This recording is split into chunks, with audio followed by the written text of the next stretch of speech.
connecting you to the future. Digital access to the Forbidden City. New developments in display technology. And the next step towards commercially available spaceflight.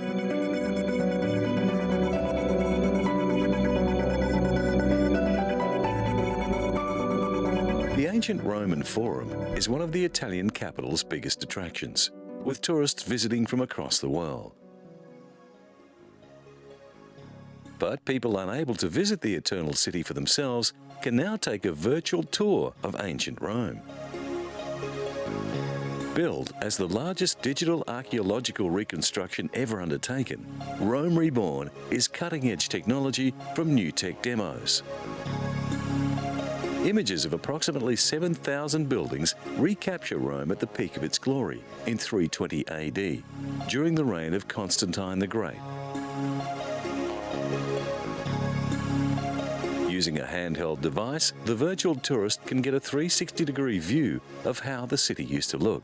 The technology can be applied to any site. The model that we're using has been constructed very meticulously by a team of researchers in order to faithfully represent the way Rome would have looked in 320 AD.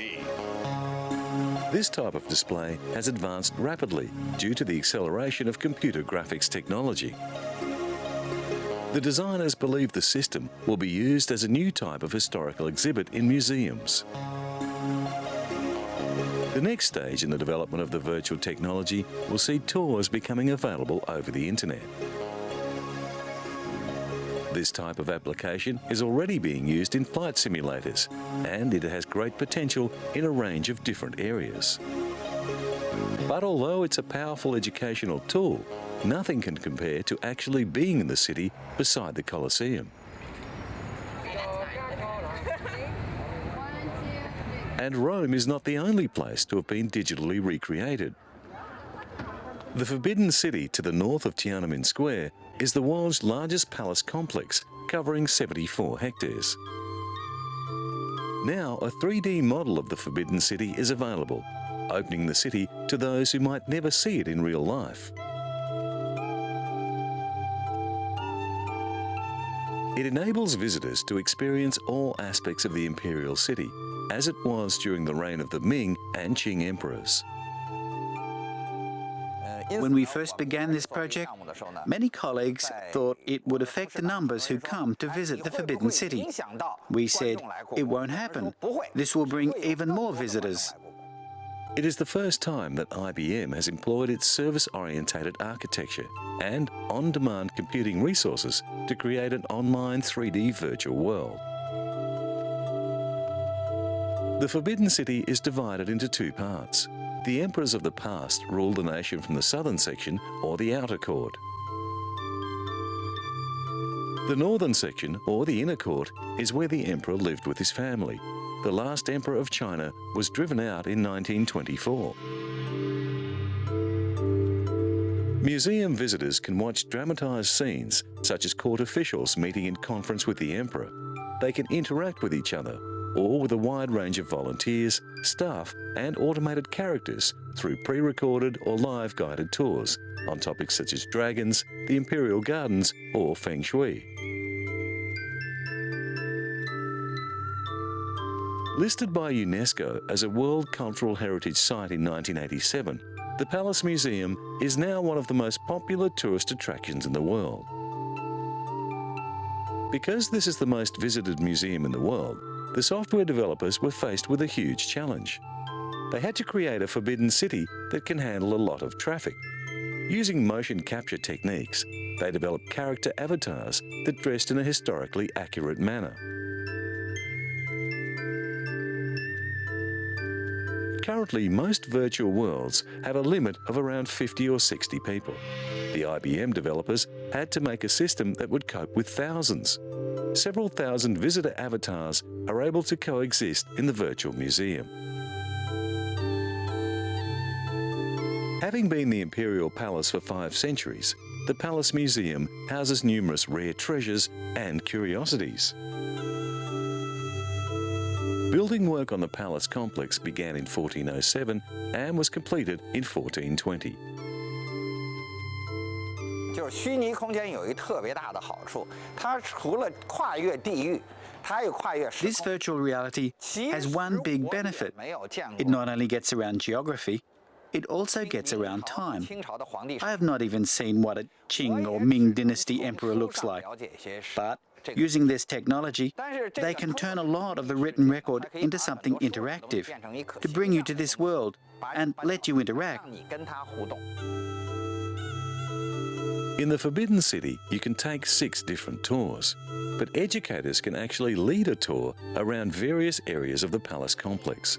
So experts in different aspects of the Imperial Palace can use the virtual reality site in a similar fashion to the way an actual tour guide can lead a specialty tour around the physical museum.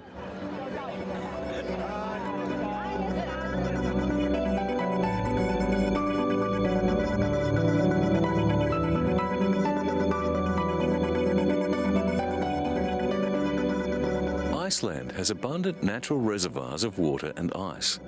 And because it sits on a geological hotspot, thermal springs with steamy discharges are common. The country uses geothermal energy to generate cheap, clean power. Meltwater from glaciers is also used to generate electricity.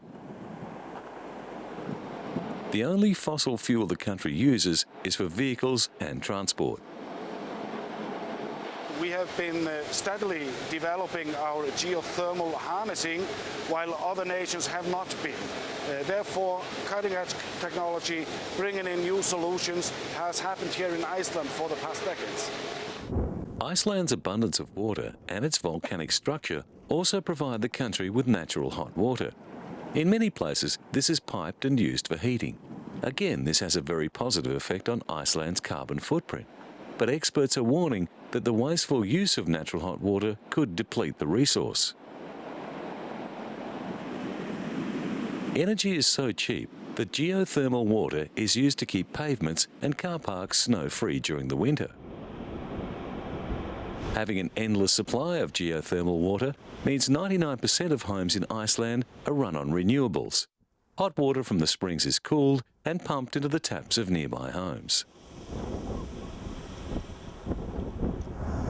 Stefan Arnoldsson from the University of Iceland is an expert in geothermal energy. He warns that the resource should not be taken for granted. Almost 90% of the people of Iceland, they use geothermal hot water for heating their home. So cheap is electricity in Iceland that they are looking to convert it to hydrogen to cut the country's reliance on fossil fuel to zero.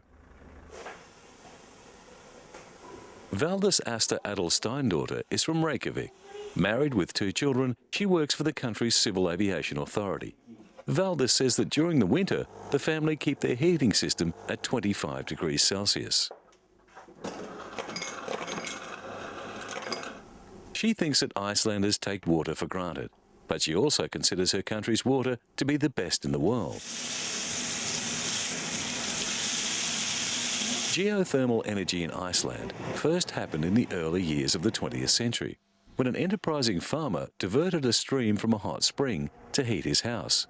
4 decades later, the hot water was piped to houses and swimming pools across the island. Blue Lagoon is Iceland's largest geothermal public bath. Opened in 1989, it has become an important tourist spot. Iceland's location on one of the Earth's major fault lines, the Mid-Atlantic Ridge, means the country is dotted with volcanoes and hot springs. Reykjavik Energy, Iceland's biggest energy company, runs the Hellisheidi power plant, which is still only partially completed. It's located in the centre of the country. This is our oil or our gold, so to speak. If we didn't have this energy, we would have to import fossil fuels to provide us with electricity. But there are plenty of other uses for cheap power, and the aluminium industry, which uses huge amounts of electricity in its production smelters, is already taking advantage of Iceland's lower power tariffs. The 3 operating turbines of Hellas Heidi provide nearly half of Iceland's electricity. When completed, it will produce enough electricity to provide energy for the whole country.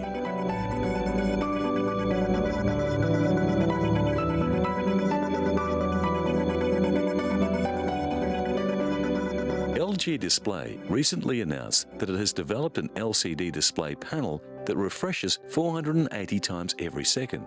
But what does this mean?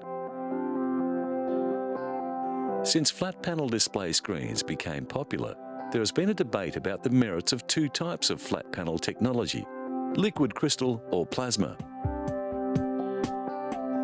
While the LCD panels had lower power consumption and better resolution, plasma screens had better contrast and could render fast-moving images more clearly. They could be made bigger too. Now, work done at the LG developmental labs in South Korea mean the company's soon-to-be-released True Motion display panels will have a much quicker response time, eliminating problems associated with fast-moving images. And scanning backlight technology has enhanced the LCD's contrast. LG launched a range of new display screens at this year's Consumer Electronics Show in Las Vegas. They stretch from the very thin picture frame unit to a 60-inch model. The company's 55-inch HD unit has an LCD screen that uses a different system of light-emitting diodes to deliver superior contrast. Another innovation is the separation of the screen from its signal processing electronics. The 2 components connect wirelessly so that the screen can be easily mounted on the wall. In combination with the enhanced picture quality, many of the new screens feature an invisible speaker system. The trend is to make the display unit more like a picture that hangs on the wall, and to highlight this, an array of screens were arranged like pictures in a gallery. The LH50 and PS80 series HD TVs are equipped with Ethernet ports and can access selected web content. And the Tokyo Metropolitan Museum of Photography has just mounted an exhibition called Still Motion, Liquid Crystal Painting, that displays a collection of artworks on flat-panel LCD screens. Dominic Legeman's YOLO V pays homage to Goya's painting The Inquisition Tribunal. As the viewer approaches, his image is imported onto the screen. Sam Taylor Wood's Still Life pictures a bowl of fruit as it ages over several weeks.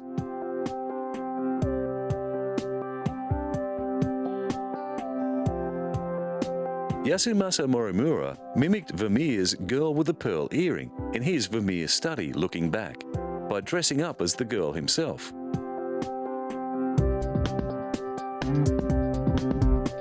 Museum curator Satomi Fujimura explains that the artworks have their origins in traditional paintings, but they also explore future styles and directions that become possible as the use of technology in art evolves. Hiroshu Senju's A Forest of Water appears like a traditional Japanese folding screen. Julian Opie's minimalist figures, the woman with evening dress and Kira with a pendant, smile at the viewer.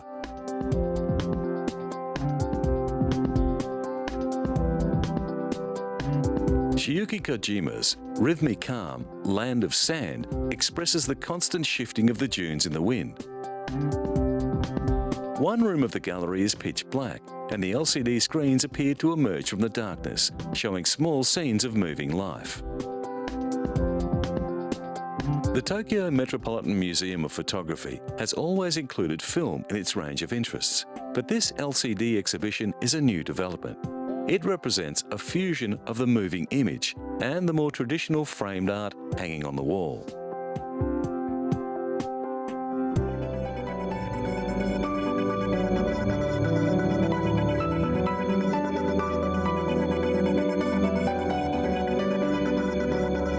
The space tourism race marked a milestone recently as British entrepreneur Sir Richard Branson and American aerospace designer Burt Rutan waved to a crowd from inside the cabin of a new aircraft designed to carry a passenger spaceship to launch altitude.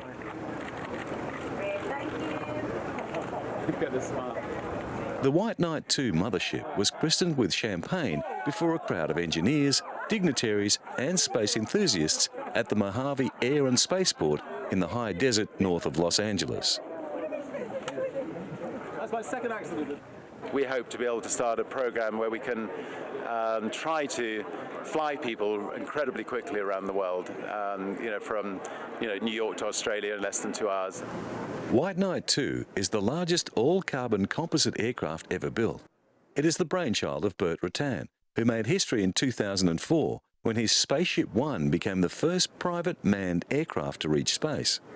That historic spaceflight was accomplished with the help of White Knight 2's smaller predecessor, White Knight.